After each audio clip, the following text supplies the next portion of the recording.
Hey there, savvy savers. Welcome back to another quick and easy tutorial. Today, we're diving into how to get money off your Credit Karma virtual card in 2025. If you're using Credit Karma's virtual card for rewards, cashback, or managing your finances, knowing how to access your funds is a game changer.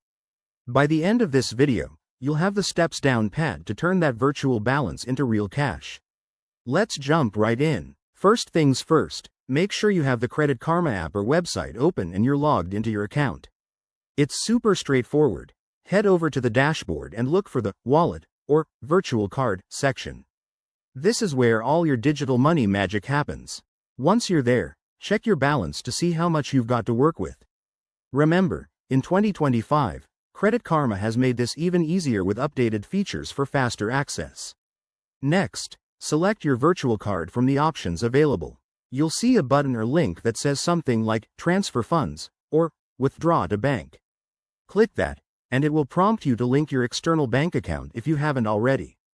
This step is crucial. Double-check that your bank details are accurate to avoid any delays.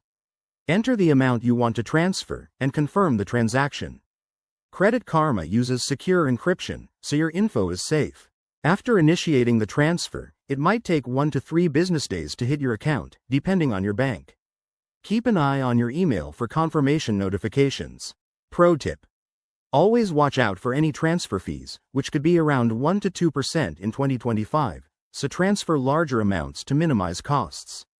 Once the funds are in your bank, you can withdraw cash from an ATM or use it for everyday purchases. That's it, simple as that.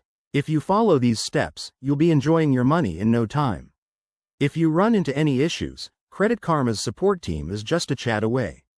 Thanks for watching, and don't forget to like, subscribe, and hit that bell for more finance tips. See you in the next one.